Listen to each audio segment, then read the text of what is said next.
Hello everyone, welcome back to my channel, or welcome if you're new. My name is Mariana, and today I'm doing a review on Dial A for Aunties. If you saw my May TBR, you know that this is one of the books that I was really excited to read this month. In fact, by the time that I filmed it, I was already like 2 or 3 pages in.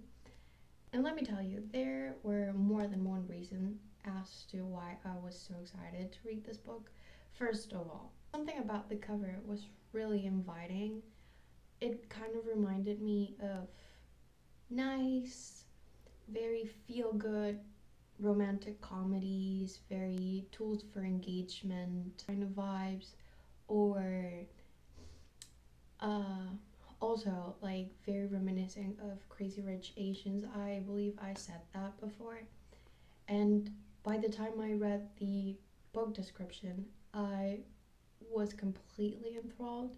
You know, and I'm not giving anything away because you can literally read that in the book description. The fact that they mixed this kind of feel-good book with a crime aspect, you know, the fact that they pretty much have to get rid of a body.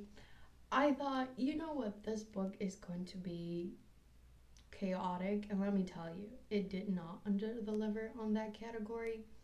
Yet the book was not everything I hoped for, and let me tell you why.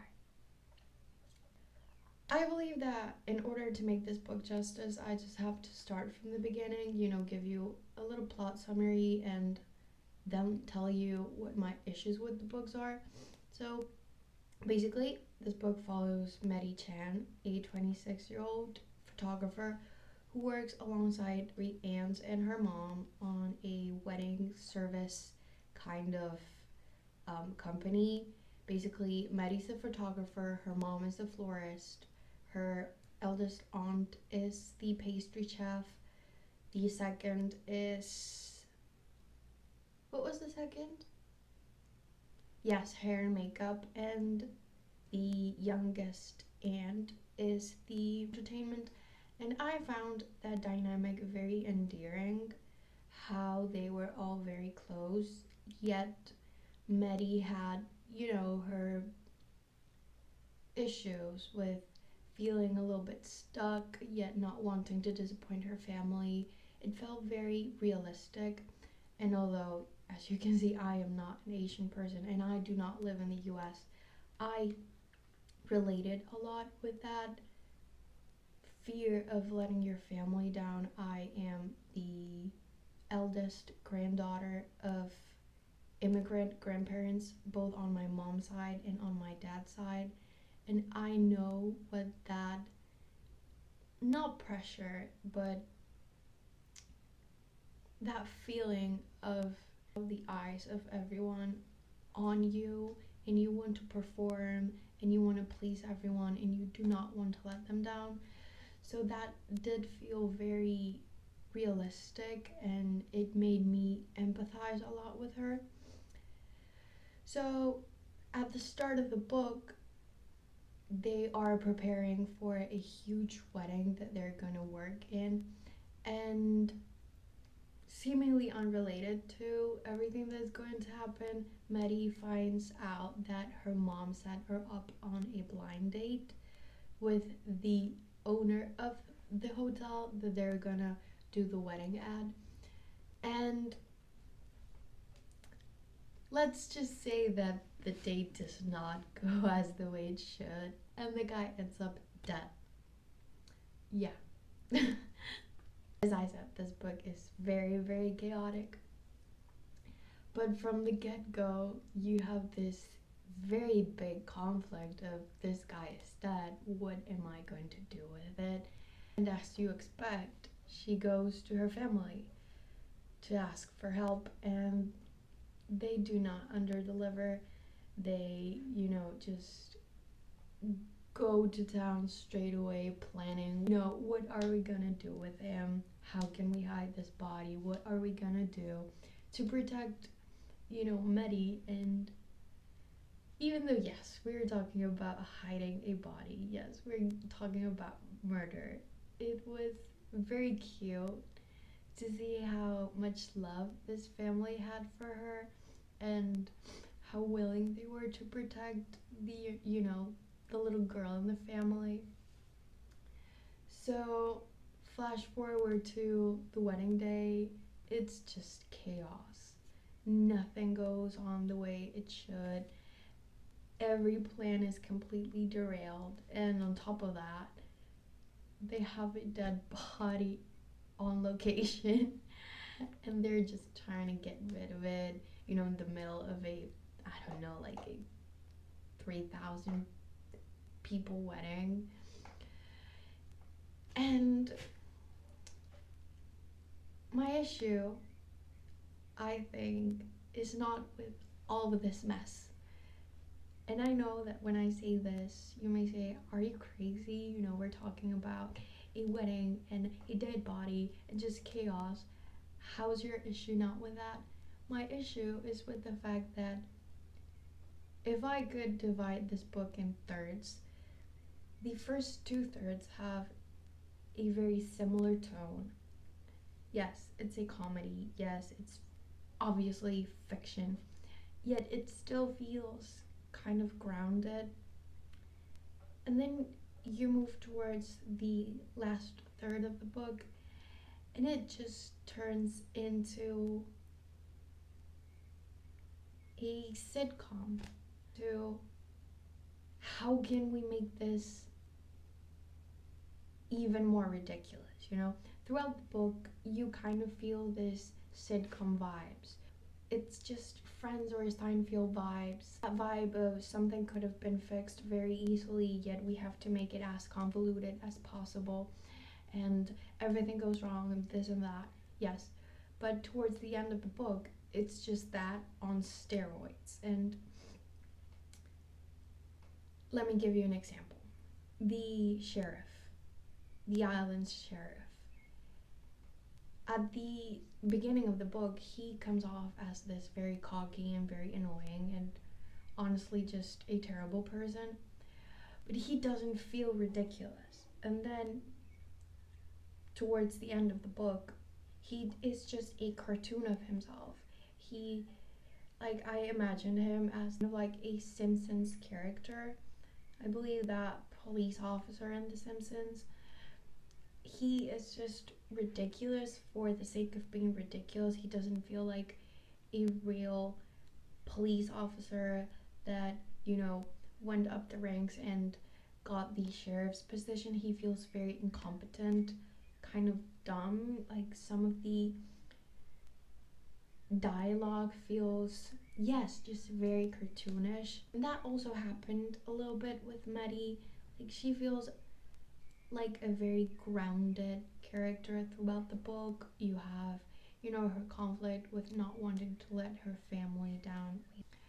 You have her whole backstory with the love interest, because of course we have to have a love interest. At the end of the day, this is also a romantic comedy. So you have, her mental conflict with him, and, the flashback chapters where she interacts with him, and she, in her internal monologue, she, goes through that conflict of, I want to be with him, but I do not want to let my family down. It feels realistic. And yes, she does have some outbursts, but they feel like what you would expect of I don't remember how old was she at the time, but let me say early 20s woman who is afraid of her life and what it will be and the future. But again, towards the end of the book, she just goes off the rails and it's not, the entire final third of the book. It's just, I believe it was like 1 or 2 chapters where she goes ballistic, and it feels very tonally different, and I feel like that did take me away from the book a little bit. Not enough to make me dislike the book, but enough to make me feel like you know, this was not what I was expecting. Now, did I enjoy the book? Yes. Did I love it? No. Did I start the sequel? Yes. So be on the lookout for that review, because I feel like, I don't know, I didn't even read the description for the second one. I wanted to go completely blind, and I'm just hoping that that one keeps the chaos but in a grounded way. Please. That's the only thing I can hope. Yeah, basically plot wise, those are my thoughts. As of the characters, I loved Maddie. I don't know why. I felt like I was her and she was me. Maybe it's because of what I said, you know, the pressure that I feel as the eldest daughter in my family and what that entails in a in an immigrant family. I feel like her her internal fight between what she wants to do and trying to keep her family happy, and this whole thing with her love interest where she is so in love with him but she is afraid of leaving her family and having her own life. It felt very realistic. For instance, as a Latin American person, I am 25 and I still live with my family, and the idea of one day getting married and not, I know objectively that it's not abandoning my family, yet just leaving this house and not living with my family and not seeing them every day is a very scary thing. And yes, this book kind of gives it this fantastic thing or this dramatic thing of a family curse where, you know, the man and all of her cousins leave the family. But in a more realistic sense, is that feeling that I, you know, just described of leaving the nest. And yes, that did make me empathize a lot with her. The aunts are fabulous. I loved each and every one of them. They are so over the top, yet they are so filled with love. I just really enjoy the sibling rivalry, yet unconditional love for everyone in the family. Nathan, love and trust. Let me tell you, I feel like I need someone like him.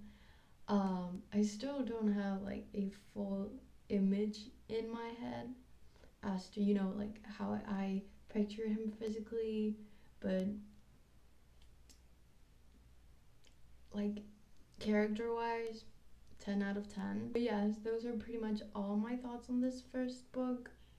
As I said, I already started the second book. It feels less chaotic, but I'm only like 3 pages in, so I do not make any promises.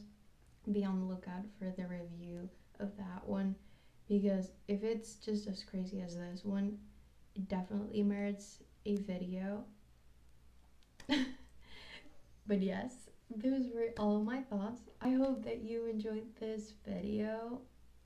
Have you read the book? What did you think about that? Leave that in the comments below. And I hope you're having a great one. Please leave a like and subscribe if you haven't. And I'll see you in the next one. Bye.